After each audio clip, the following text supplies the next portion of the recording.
Assalamualaikum warahmatullahi wabarakatuh. Halo adik-adik, selamat datang di video pembelajaran kita kali ini. Pada kesempatan kali ini, kita akan membahas tentang kompos. Nah, adik-adik semua, ada yang tahu tidak apa itu kompos? Iya, jadi definisi kompos adalah salah satu pupuk alami yang dibuat dari berbagai bahan organik seperti limbah peternakan, perkebunan, sampah, serta limbah lainnya yang telah mengalami proses dekomposisi oleh mikroorganisme pengurai dan memiliki kandungan unsur hara yang baik. Selanjutnya, ada pun jenis-jenis kompos. Yang pertama yaitu ada pupuk kompos aerob, yang kedua ada vermikompos, dan yang ketiga ada pupuk organik cair. Yang pertama yaitu pupuk kompos aerob. Pupuk kompos aerob adalah jenis kompos yang dibuat melalui proses dekomposisi bahan organik dengan bantuan oksigen.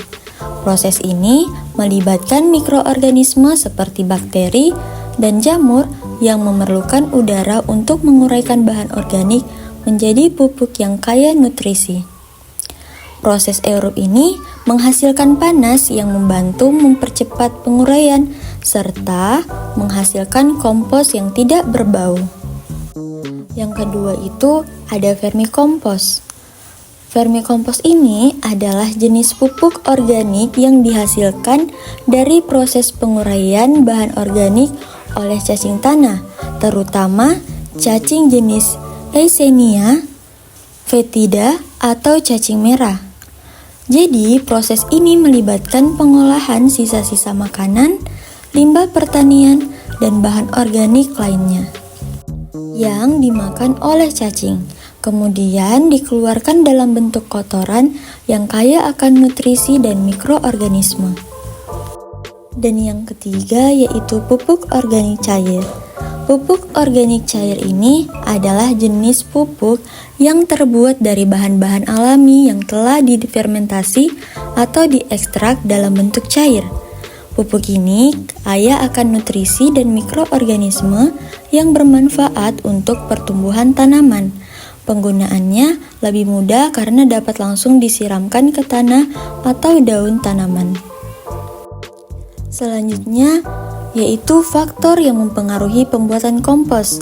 Yang pertama yaitu temperatur suhu, kedua kelembapan, ketiga pH atau pengasaman, dan yang terakhir adalah efektivitas. Yang pertama tadi yaitu temperatur suhu. Temperatur suhu ini merupakan faktor yang sangat penting yang mempengaruhi proses pembuatan kompos. Suhu yang optimal dapat mempercepat aktivitas mikroorganisme yang terlibat dalam dekomposisi bahan organik. Pada suhu yang lebih tinggi, aktivitas mikroba meningkat, yang dimana mempercepat penguraian sisa-sisa organik. Namun, jika suhu terlalu tinggi, mikroorganisme dapat mati atau menjadi tidak aktif, yang akan menghambat proses kompos ini. Jadi, sebaliknya, suhu yang terlalu rendah juga dapat memperlambat aktivitas mikroba, sehingga proses pembuatan kompos menjadi lebih lambat. Oleh karena itu, menjaga suhu yang seimbang dalam tumpukan kompos sangat penting untuk menghasilkan kompos berkualitas. Yang kedua, yaitu kelembapan. Faktor kelembapan ini mempengaruhi pembuatan kompos karena mikroorganisme yang mengurai bahan organik memerlukan air untuk menjalankan proses dekomposisi. Kelembapan yang ideal berkisar antara 40% hingga 60%. Jika kelembapan terlalu tinggi, dapat menyebabkan pembusukan anaerobik yang mengurangi kualitas kompos. Sebaliknya, jika kelembapan terlalu rendah, proses dekomposisi akan melambat atau terhenti. Yang ketiga yaitu pH atau pengasaman.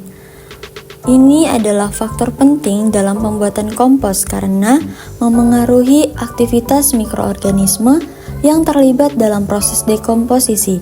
Kisaran pH ideal untuk pembuatan kompos adalah antara 6 hingga 8. di mana mikroorganisme bekerja paling efisien jika pH terlalu rendah atau asidik. Aktivitas bakteri pengurai dapat terhambat sehingga proses dekomposisi menjadi lambat. Sebaliknya, pH yang terlalu tinggi juga dapat mengurai efektivitas mikroorganisme. Oleh karena itu, menjaga keseimbangan pH yang tepat sangat penting agar kompos yang dihasilkan berkualitas baik dan kaya nutrisi. Yang keempat yaitu efektivitas. Faktor ini yang mempengaruhi pembuatan kompos meliputi jenis bahan organik, rasio bahan hijau dan coklat, kelembapan, suhu, serta aerasi. Bahan organik yang berkualitas baik dan beragam mempercepat proses dekomposisi. Rasio yang tepat antara nitrogen dan karbon sangat penting untuk menghindari bau dan mempercepat penguraian. Kelembapan yang ideal menjaga aktivitas mikroorganisme, sementara suhu yang hangat mendukung proses penguraian. Jadi, kompos yang baik dapat meningkatkan kesuburan tanah, memperbaiki struktur tanah, dan mendukung pertumbuhan tanaman. Selanjutnya yaitu manfaat kompos. Yang pertama ada pembersih tanah.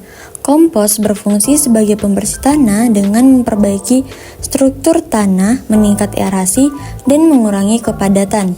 Selain itu, kompos mengandung mikroorganisme yang membantu mengurai zat-zat berbahaya, menjadikan tanah lebih sehat dan subur. Dengan demikian, penggunaan kompos dapat mengurangi pencemaran tanah dan mendukung pertumbuhan tanaman yang lebih baik. Yang kedua yaitu sebagai penyedia makanan bagi tanaman. Kompos berfungsi sebagai penyedia makanan bagi tanaman dengan menyediakan nutrisi esensial yang dibutuhkan untuk pertumbuhan. Nutrisi seperti nitrogen, fosfor, dan kalium yang terkandung dalam kompos membantu meningkatkan kesuburan tanah, memperbaiki struktur tanah, dan meningkatkan kemampuan tanah untuk menahan air. Dengan demikian, tanaman dapat tumbuh lebih sehat. Selanjutnya, ada pun kelebihan kompos. Yang pertama yaitu dapat meningkatkan kualitas tanah karena cacing yang ada di tanah hidup dan menyerap nutrisi dari kompos. Yang kedua, aktivitas cacing di tanah menjadikan tanah gembur. Yang ketiga, menghemat uang dari pembelian pupuk kimia. Yang keempat, mudah dibuat sendiri. Dan yang kelima, dapat meningkatkan daya ikat tanah kepada air. Adapun kekurangan kompos, yang pertama yaitu proses pembuatan yang lama, yang kedua nutrisi tidak konsisten, ketiga potensi penyakit dan hama, keempat aroma yang tidak sedap, dan yang kelima volume yang besar.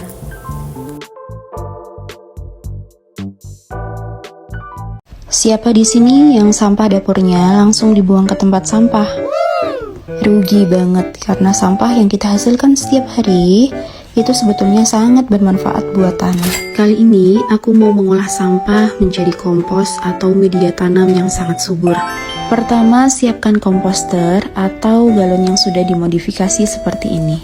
Kemudian masukkan sampah coklat. Di sini aku pakai daun kering. Bisa juga pakai kardus, sekam atau tanah kering. Lanjut, masukkan sampah hijau. Bisa dari buah ataupun sayuran. Juga aku masukkan cangkang telur karena mengandung kalsium yang tinggi yang dibutuhkan tanaman. Tips supaya sampah kalian gak bau, jangan pernah masukkan sampah hewani atau sampah sisa tulang ikan. Setelah itu, tutup lagi menggunakan sampah kering atau sampah coklat.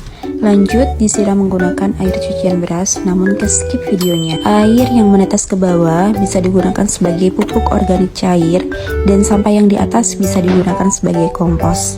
Ini besoknya, hewan pengurai sudah kelihatan. Ini sampahnya nggak bau busuk sama sekali ya. Dan nantikan 3 bulan kemudian untuk panen komposnya. Oke adik-adik, terima kasih sudah menyaksikan video pembelajaran kita kali ini. Kita telah belajar bersama tentang proses pembuatan kompos, mulai dari bahan-bahan yang dibutuhkan hingga langkah-langkah pembuatannya. Kompos adalah cara sederhana dan ramah lingkungan untuk mengolah sampah organik menjadi pupuk yang bermanfaat bagi tanaman. Dengan membuat kompos, kita bisa ikut menjaga kelestarian lingkungan sekaligus mendukung pertumbuhan tanaman yang lebih sehat. Jangan lupa untuk terus mempraktikkan apa yang telah dipelajari dan semoga bermanfaat. Sekian, Assalamualaikum warahmatullahi wabarakatuh.